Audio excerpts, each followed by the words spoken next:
আজকে আমি সবাইকে কিছু বলার জন্য এই ভিডিওটা করা। দেখো, অনেকে আমাকে জিজ্ঞেস করে যে টপগুলো লেহেঙ্গার কীরকম হয়, ফিতে দেওয়া হয় কিনা, তো তাদের জন্যই ভিডিওটা করা। দেখো, পেছনে সব টপ বা জামার পেছনে চেন দেওয়া থাকে এবং হুক দেওয়া থাকে এবং অ্যাডজাস্টেবল বেল দেওয়া থাকে, যাচ্ছে বাচ্চাদের পরানোর পর তুমি বেলটা বাঁধলে সেটা ঠিক হয়ে যাবে। এবং ভেতরে আমরা কাপড়ও দিয়ে দিই, কেউ যাতে ছোট করতে পারবে বা বড় করতে পারবে। দুই দিক দিয়ে দেখো টপগুলো, লেহেঙ্গার যে টপগুলো আছে এক্সট্রা কাপড় আছে, চেন আছে, তার সঙ্গে হুক দেওয়া এবং বেল্ট।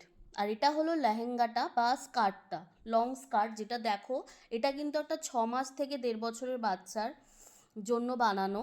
মানে এটা একটা 8 মাসের বেবির জন্য বানানো। এটা কতটা বড়, ঠিক কতটা ঘের, এবং তার সঙ্গে কোমরে রয়েছে এলাস্টিক এবং ফিতেও বাঁধা রয়েছে। মানে বাচ্চাটার যদি ওটা বড়ও হয়, সেটা তুমি ফিতে বেঁধে সেটা অ্যাডজাস্টও করতে পারবে। আর এই ছিল